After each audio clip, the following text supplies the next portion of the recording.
And finally, new rule, the Republican ticket of Trump and Vance can say what it wants about Mexicans, Muslims, journalists, sharks, windmills, low-flow toilets, the FBI, Brittany Griner, and me. But for the love of God, leave childless cat ladies out of it.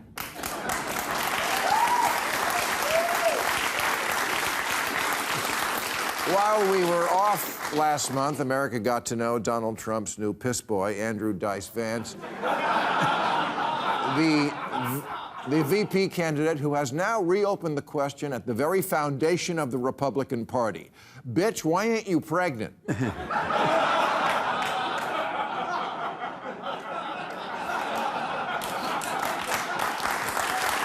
Really?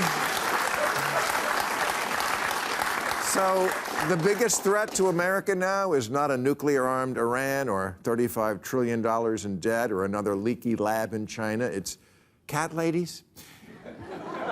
Vance says the country is being run by them. In 2020, he said not having kids makes people more sociopathic and less mentally stable, and the people who are most deranged and most psychotic are people who don't have kids. Have you met your running mate?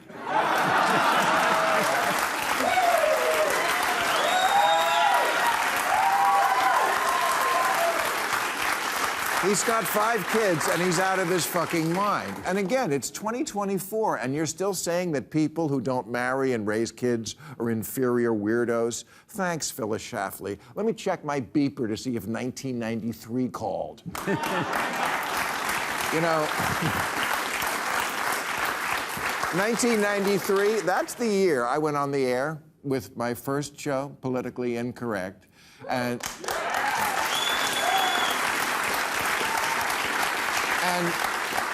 one of the themes that made that show different and, you know, incorrect was that the host was always pushing back against the idea that choosing to remain childless and single your whole life was, to say the least, odd. Well, now that there have been 1,000 think pieces standing up for the childless, I'd just like to say, I was barren before it was cool.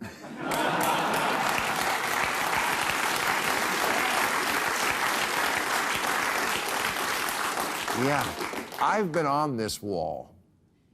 So just as there's nothing wrong with marriage as an institution, there is nothing wrong with being single either. As a single person, I pay thousands in local taxes to support my neighborhood schools when I have no kids at all. But if I spend just a few hours hanging around the Barbizon School of Design, suddenly I'm a stranger. I'm dating inappropriately. I'm resisting arrest.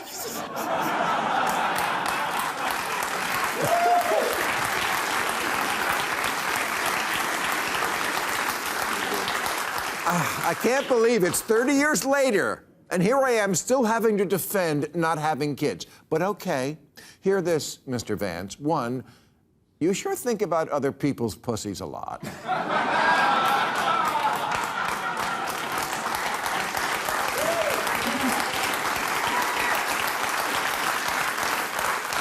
And 2, having kids isn't a triumph. It's just a choice. It's morally neutral. I personally think it's really stupid when parents say, my kid is my hero.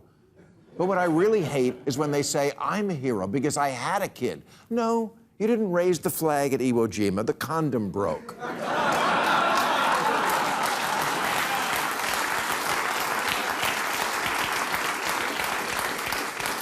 You can shit out spawn until the sun explodes.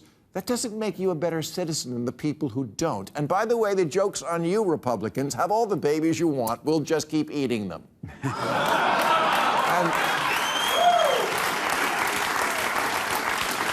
And, you know, Mr. Vance, I often say on this show, let's live in the year we're living in.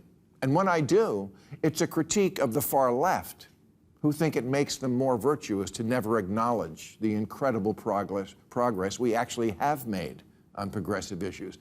But I never forget that the right even more wants to live in another time, a time when men thought a woman's uterus should be like 7-Eleven, always open.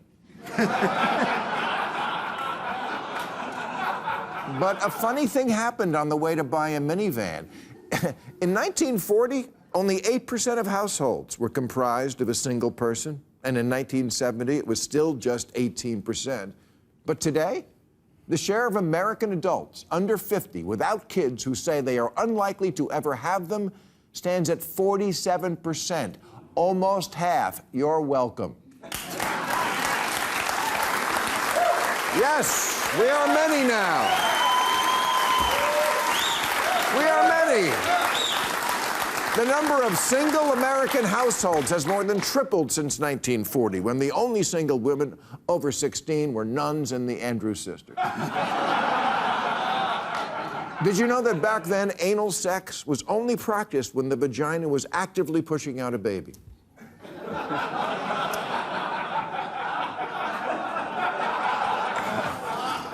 You know,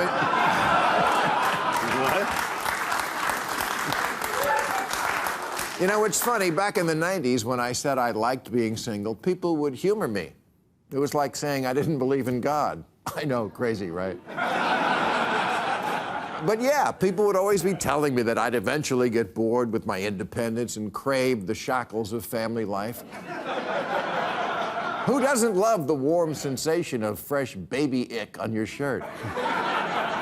You'll have a kid one day, Bill, and you'll change your tune. No, I like my tune. I like disposable income and free time.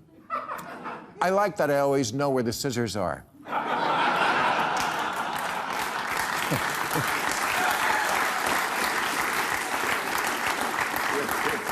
I like that my bathroom is always free. That I don't have to drink in the garage. I never step on Legos in the middle of the night. It's not that I dislike kids, I just don't want them. It's not like when I see a sign that says, "Drive like your kids live here," I speed up.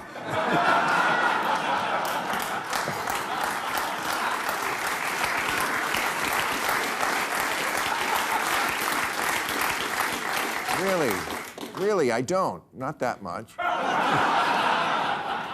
In 2021, J.D. Vance said, and I quote, "Let's give votes to all children in this country. When you go to the polls as a parent, you should have more power than people who don't have kids."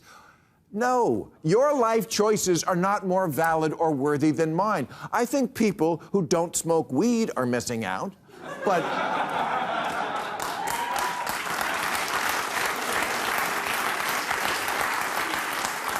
That doesn't mean Woody Harrelson gets to vote twice. Oh,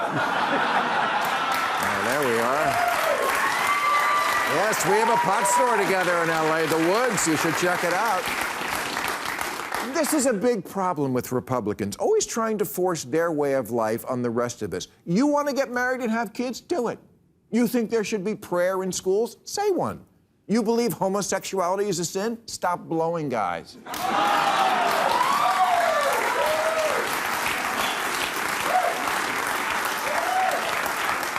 Just don't mandate that I live how you live. I'm so sick of hearing that I'm somehow deficient because I haven't surrendered my independence and taken on a better half. Well, let me tell you something. I complete me. And someday soon, I'm going to reaffirm my vows to myself. Well...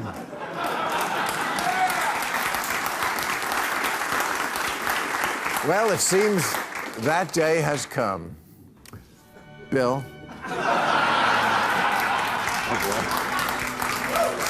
I take thee to be my lawfully unwedded self. For better or worse, richer or poorer, live or in reruns. And I thank you, for loving me unconditionally. You make me want to be a better man.